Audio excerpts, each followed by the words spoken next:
നമസ്കാരം. ആധുനിക വ്യോമയാന മേഖലയുടെ സുരക്ഷാ നട്ടെല്ല് എന്ന് വിശേഷിപ്പിക്കാവുന്നത് വിമാനത്താവളങ്ങളിലെ എയർ ട്രാഫിക് കൺട്രോൾ സംവിധാനത്തെയാണ്. വിമാനങ്ങളുടെ ആകാശയാത്രയും ലാൻഡിങ്ങും ടേക്ക് ഓഫും നിയന്ത്രിക്കുന്ന ഈ വിഭാഗം സെക്കൻഡുകളുടെ വ്യത്യാസത്തിൽ വലിയ അപകടങ്ങൾ ഒഴിവാക്കാൻ അഹോരാത്രം പരിശ്രമിക്കുന്നു.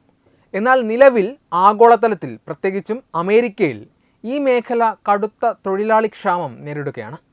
ഈ പ്രതിസന്ധി പരിഹരിക്കാനായി അമേരിക്കൻ ഫെഡറൽ ഏവിയേഷൻ അഡ്മിനിസ്ട്രേഷൻ അഥവാ FAA മുന്നോട്ട് വയ്ക്കുന്ന വിപ്ലവകരമായ ഒരു നിർദ്ദേശമാണ് വീഡിയോ ഗെയിം പ്രേമികളെ ഈ തൊഴിലിലേക്ക് ആകർഷിക്കുക എന്നത്.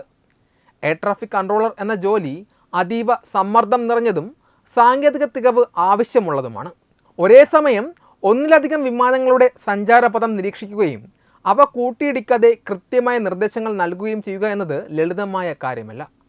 അതിവേഗത്തിലുള്ള തീരുമാനങ്ങൾ എടുക്കാനുള്ള കഴിവ്, സൂക്ഷ്മമായ നിരീക്ഷണം, സാങ്കേതിക ഉപകരണങ്ങൾ കൈകാര്യം ചെയ്യാനുള്ള പ്രാവീണ്യം എന്നിവ ഈ തൊഴിലിന് അത്യന്താപേക്ഷിതമാണ്.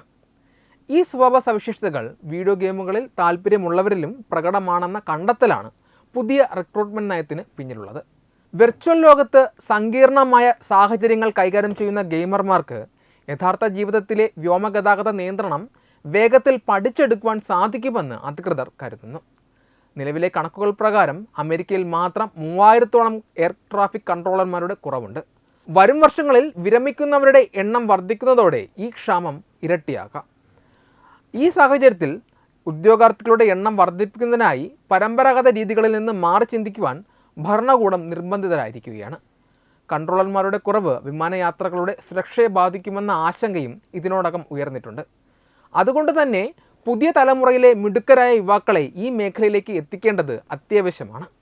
തൊഴിലാളി യൂണിയനുകളും ഈ പുതിയ നീക്കത്തെ സ്വാഗതം ചെയ്തിട്ടുണ്ട്. ഉയർന്ന നിലവാരത്തിലുള്ള അഭിരുചിയുള്ള ഗെയിമർമാരെ ഉൾപ്പെടുത്തുന്നത് തൊഴിൽ മേഖലയ്ക്ക് ഗുണകരമാകുമെന്ന് അവർ വിശ്വസിക്കുന്നു. എന്നാൽ പ്രൊഫഷണൽ രീതിയിലുള്ള കഠിനമായ പരിശീലനവും സുരക്ഷാ മാനദണ്ഡങ്ങളും പാലിച്ചുകൊണ്ട് മാത്രമേ ഇത്തരം നിയമനങ്ങൾ നടത്താവൂ എന്ന നിബന്ധനയും നിലവിലുണ്ട്.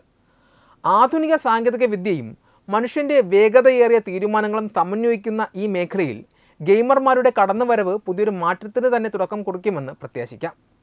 വെബ് ഡെസ്ക്, തത്വമൈ TV.